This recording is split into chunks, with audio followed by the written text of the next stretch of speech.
Hello everyone, welcome back. आज की video में हम बात करेंगे क्लास 12 महाराष्ट्र बोर्ड की युवक भारती सब्जेक्ट हिंदी का चैप्टर नंबर 4 दैट इज़ आदर्श बदला। ये चैप्टर मेरे पूरे हिंदी में से जो मेरे को पसंद आया था, मैं पिछले साल बोर्ड एग्जाम दिया था 2021 2022 में। पूरे हिंदी में से जो मेरे को चैप्टर पसंद आया और मेरे को आज तक इसके अच्छे से अच्छे पूरे कॉन्सेप्ट याद है, वो एक लौता यही चैप्टर है। मैं आपको रिकमेंड करूँगा कि आप ये जाके चैप्टर पढ़िए अच्छे से और समझिए, आपको ये बहुत अच्छा लगेगा ये चैप्टर। तो आज के दिन हम इसके सारे सारे क्वेश्चन आंसर सब देख लेंगे, जो भी है आकलन, शब्द संपदा, अभिव्यक्ति, पाठ पढ़ाई, लघुत्तरी प्रश्न, साहित्य संबंधी सामान्य ज्ञान। ओके, बहुत अच्छे सिंप्लीफाइड वे में मैंने आपको प्रोवाइड किया हूँ। तो चलिए शुरुआत करते हैं।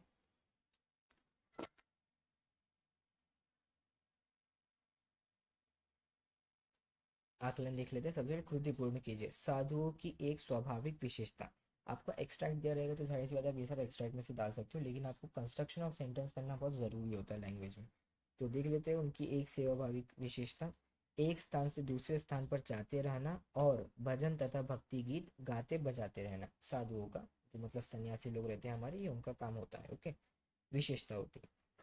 सेकंड पे आ जाते हैं। अभी सेकंड के सबसे पहले पे 2.1 पर आगरा शहर का प्रभातकालीन वातावरण। सबसे इंपॉर्टेंट क्वेश्चन, अगर ये क्वेश्चन आपको आया है या तो यूनिट टेस्ट में, या तो सेमेस्टर में, या तो प्रीलियम में, या तो बोर्ड एग्जाम में, ये मैं बोल रहा हूँ पक्का आपको लिख के दे रहा हूँ, ये क्वेश्चन पक्का आएगा। अगर ये एक्सट्रैक्ट आया तो उसमें से ये क्वेश्चन पक्का है आपके चारों या पांचों एग्जाम में से एक में पक्का आएगा। तो बोर्ड में आएगा आपको कि आगरा शहर का प्रभातकालीन वातावरण।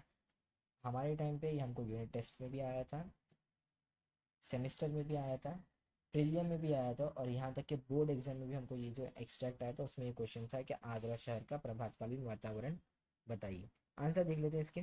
फूल झूम रहे थे, पक्षी मीठे गीत गा रहे थे, पेड़ों की शाखाएं खिलती थी, पत्ते तालियां बजाते थे। ओके, सिंपल है एकदम। हिंदी है ना तो अपन लोग, लेकिन आपको एक्सट्रैक्ट के हिसाब से जानना पड़ेगा, आप अपनी भाषा में कुछ नहीं लिख सकते। साधुओं की मंडली आगरा शहर में यह गीत गा रही थी। तो उनका गीत जो था वो ये है। सुमर सुमर भगवान को, मूरख मत खाली छोड़ इस मन को। ये दोहा है, तो आपको थोड़ा समझने में ऊपर जा सकता है। Okay, next. लिंग बदलिए। साधु, साध्वी, ये तो हम लोग फटाफट कर सकते हैं। नवयुवक, नवयुवती। एक तो ये लोग बार बार क्या होली आके खेलते साइड में। महाराज, महारानी, ये तो भाई हम सब महाराज है और सबकी महारानी है अच्छी खासी। जिनकी नहीं है उनकी हो जाएगी बाद में आगे जाके।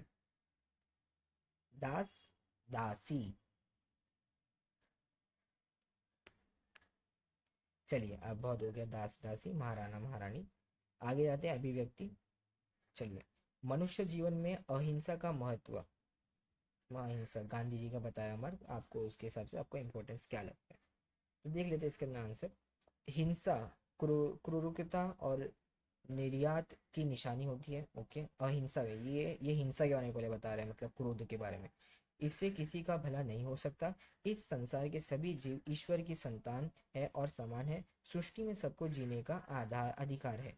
कोई कितना भी शक्तिमान क्यों ना हो, किसी को उससे उसका जीवन छीनने का अधिकार नहीं है। तो ये होता है मतलब अहिंसा में हम लोग, अहिंसा में क्या करते हैं, हम दूसरों को मारते हैं या उनके साथ बुरा बर्ताव करते हैं। तो ये है कि मतलब ये आपका एक्सप्लेन करा है शुरुआत में कि मतलब सब भगवान की एक ही, मतलब सब एक ही ईश्वर के बनाए हुए और सब समान है, किसी का किसी के ऊपर हक नहीं। तो आप ये देख सकते हो, जैसे देखिए यहाँ पे आ गया राष्ट्रपति, मतलब father of the nation Mahatma Gandhi ने अहिंसा के बल पर शक्तिशाली अंग्रेज सरकार को झुका दिया था, और अंग्रेज सरकार देश को आज़ाद करने पर विवश हो गई थी। जीवन का मूल मंत्र जियो और जीने दो है। किसी के प्रति ईर्ष्या की भावना रखना या किसी का नुकसान करना भी एक प्रकार का हिंसा है। इससे हमें बचना चाहिए। रैगिंग इन अदर वर्ड्स आप बोल सकते हो, जूनियर्स और सीनियर्स का जो होता है। जैसे आज तक हमें तो कोई मतलब ऐसे सीनियर मिले नहीं है, हमें आज तक के जितने भी मिले सब अच्छे ही मिले। चलिए नेक्स्ट क्वेश्चन। सच्चा कलाकार वह होता है जो दूसरों की कला का सम्मान करता है। Wow, let us start. देखते हैं। कलाकार का कोई कलाकार को कोई कला सीखने के लिए गुरु के सानिध्य में रहकर वर्षों तक तपस्या करनी पड़ती है। जाहिर सी बात, अगर आपको कुछ सीखना है तो आपको टीचर से सीखना पड़ता है। जैसे अभी आप कॉलेज में साइंस का स्ट्रीम हो या कॉमर्स या आर्ट्स हो, तो आप टीचर से सीख रहे हो। कला की छोटी छोटी बारीक बातों की जानकारी करनी पड़ती है। इसके साथ ही निरंतर रियाज करना पड़ता है, मतलब प्रैक्टिस करना पड़ता है, रिवीजन। गुरु से कला की जानकारियाँ प्राप्त करते करते अपनी कला में वह प्रवेश होता है। सच्चा कलाकार किसी कला को सीखने की प्रक्रिया में होने वाली कठिनाइयाँ से परिचित होता है, इसलिए उसके दिल में अन्य कलाकारों के लिए सदा सम्मान की भावना होती है। मतलब जैसे अभी आप देख रहे हो, आप साइंस पढ़ रहे हो, फॉर एग्जांपल आप कोई सी भी स्ट्रीम पढ़ रहे हो, तो आपके जो जूनियर हैं अगर वो बाद में साइंस लेंगे तो आपको उनके लिए थोड़ा रिस्पेक्ट होगा कि हाँ भाई साइंस पढ़ रहा है बंदा, या कॉमर्स पढ़ रहा है या आर्ट्स पढ़ रहा है, बोले आपने खुद उससे गुजरे हो, आपको भी पता है कि भाई हमें कैसे पढ़ना पड़ा था। तो वही लाइन यहाँ पे बताया है, वह छोटे बड़े हर कलाकार को समान समझता है और उनकी कला का सम्मान करता है। सच्चे कलाकार का यही धर्म है। इसके इससे कला को प्रोत्साहन मिलता है और वह फूलती फालती रहती है। नेक्स्ट पर आ जाते हैं पाठ पर आधारित लघु उत्तरीय प्रश्न, 3 मार्क्स के लिए आपको आता है। बोर्ड एग्जाम में एक आया था, आदर्श बदला, लास्ट ईयर 2021-2022 में आदर्श बदला नाम के इस चैप्टर से एक आया था। तो आदर्श बदला कहानी के शीर्षक की सार्थकता स्पष्ट कीजिए। तो ये बहुत लंबा चौड़ा क्वेश्चन है।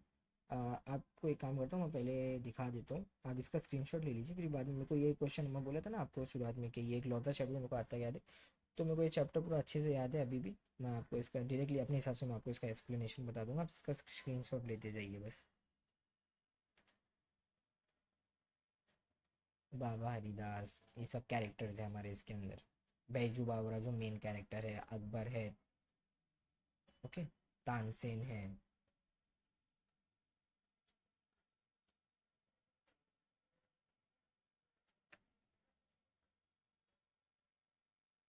ओके। तो दैट्स इट, इतना ही था ये आंसर। अब मैं बता देता हूँ कि मतलब ये आदर्श मतलब जो ये मतलब शीर्षक मतलब टाइटल दिया गया है, तो ये कैसा है आपके हिसाब से, सही है या नहीं।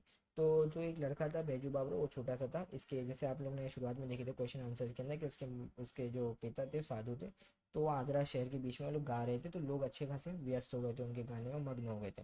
तो आगरा में ऐसा नियम था कि अगर कोई आगरा के उसके अंदर गा नहीं सकता सबसे पहली बात, और अगर कोई गाएगा तो उसकी तुलना जो है वो तानसेन से की जाएगी जो वहाँ का सबसे बड़ा सिंगर था। तो अगर वो लोग ने उसके अंदर जीत गए तो अच्छी बात है, अगर आप तानसेन से हार जाते हो तो आपको गला कटवा दिया जाता था। अकबर का ये हुक्म था, इसलिए वहाँ पे कोई तानसेन के अलावा कोई और गा नहीं सकता था। तो इसके पिताजी और बाकी साधु लोग वहाँ जाते हैं, और वो लोग भी वहाँ पे करते हैं, तो वो लोग पकड़े जाते हैं, उनको पता नहीं था ये नियम के बारे में। वो लोग की फिर तुलना तानसेन से की जाती है, जिसमें वो लोग हार जाते हैं उससे, तो फिर नियम के मुताबिक उन्हें मृत्युदंड दे दिया जाता है। क्योंकि ये बच्चा था तो अकबर इसके ऊपर रहम खा के छोड़ देता है बैजू बावरा को। अब बैजू बावरा जो अपनी कुटिया थी उसमें आके बेचारा बहुत रोने लगता है, तब बाबा हरिदास, ये जो एक बहुत अच्छे कैरेक्टर है, ये आके मतलब इसकी कुटिया में इसको संभालते हैं और दिलासा देते हैं। तब वो उनको क्या बताता है कि बोले बाबा हरिदास, मेरे को बदले की भूख लगी है, मैं चाहता हूँ कि आप मेरी इस भूख को, प्यास को बुझा दें। मतलब उसको अपने फादर की मौत का बदला लेने का था तानसेन से। तो वो उसको दादस भंडाती कि ठीक है बेटा, मैं तुम्हें ऐसा एक हथियार दूंगा कि जिससे तुम अपने पिता की मौत का बदला ले लोगे। फिर 12 वर्ष की कड़क तपस्या के बाद, मतलब 12 वर्ष तक उसने अपने गुरु से, बाबा हरिदास से उसने सब सीखा, सब करना सीखा। लेकिन क्योंकि ये एक आज्ञाकारी शिक्षक, मतलब ये आज्ञाकारी विद्यार्थी था अपने गुरु का, बैजू बावरा, तो जैसे इसकी वो ख़त्म हो जाता है, इसका मतलब पढ़ के ख़त्म हो जाती है इसकी जो राग विद्या की वो, तो बाबा हरिदास उससे एक वचन ले लेते हैं। क्या क्या बोले, तुमने ये सीख तो ली है लेकिन तुम्हें मुझे वचन देना पड़ेगा कि इसका प्रयोग किसी और को हार्म करने के लिए नहीं यूज़ करोगे। अब क्योंकि लिए ये मतलब था अच्छा बच्चा और अपने गुरु का वो था, तो ये मतलब ये समझ जाता है कि मतलब मेरे हाथ में जो छुरी मतलब बदला लेने का हथियार आया था वो कट रही है। लेकिन क्योंकि लिए अच्छा विद्यार्थी था इसलिए अपने गुरु को वचन वचन दे देते हैं। फिर ये निकलता है बेचारा, जाता है आगरा तानसेन से तुलना करने के लिए, वहाँ गाना गाता है, लोग उसके गाने में मग्न हो जाते हैं। नियम के मुताबिक इसकी और उसकी तुलना की जाती है तानसेन की अकबर के सामने, और जिसमें जो हमारा बैजू बावरा मेन कैरेक्टर है वो तानसेन को बहुत बुरी तरीके से हरा देता है। आप उसके बीच का कैरेक्टर पढ़िए, मतलब चैप्टर पैराग्राफ पढ़िएगा जिसके इन लोग की तानसेन की तुलना हुई है। बहुत अच्छा है, उसके जानवर और मतलब नेचर का बहुत बताया गया है, वो बहुत अच्छा है, मैं वो यहाँ पे नहीं कवर कर रहा हूँ। तो उसमें हरा देता है, तो नियम के मुताबिक अगर तानसेन को कोई हरा देता है, नहीं हरा पाता, तो या तो उसको मरना पड़ता है, और अगर तानसेन हार जाता तो फिर अकबर तानसेन का गला कटवा देगा। अब जब अकबर को भी ऐसा पता चला कि भाई तानसेन भी आ गया, तानसेन का गला कटवाना पड़ेगा, तो उसको भी थोड़ा बुरा लगता है।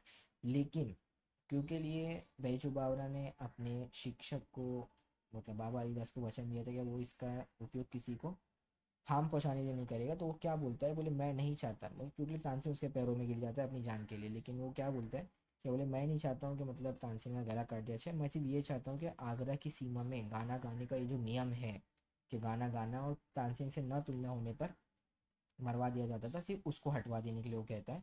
तो उसके मुताबिक जो हमारा ये है कौन, अकबर जो वहाँ का बड़ा था, वो उस नियम को हटवा देता है, वहाँ पे सब फिर अच्छे से गाना वाना सब चलता है, सब साथ में मिलकर रहते हैं। तो ये एक तरीके का आदर्श बदला था, मतलब इसने बदला तो लिया लेकिन एक स्पेसिफाइड और एक अच्छे वे मतलब आदर्श वे में लिया। इससे चैप्टर का जो शीर्षक है आदर्श बदला, वो एकदम सही है इसके मुताबिक। ओके, नेक्स्ट क्वेश्चन पे आ जाते हैं। नेक्स्ट क्वेश्चन जो है उसका मैंने जो आंसर है आपको ऐसे प्रोवाइड किया। फर्स्ट क्वेश्चन है सेकंड क्वेश्चन का दोनों का आंसर मैंने आपको एक ही साथ दे दिया, आप उसका सिर्फ स्क्रीनशॉट ले लीजिएगा एक बार। ओके, दोनों का मैंने कंबाइन करके आपको आंसर अच्छे से पूरा डिटेल में बता दिया, इतना डिटेल में आपको किसी ने नहीं बताया होगा पूरे यूट्यूब के ऊपर। क्वेश्चन देख लेते हैं, बैजू बावरा संगीत का सच्चा पुजारी है, इस विचार को स्पष्ट कीजिए। ओके, ये लीजिए आप स्क्रीनशॉट लेते जाइए यहाँ से।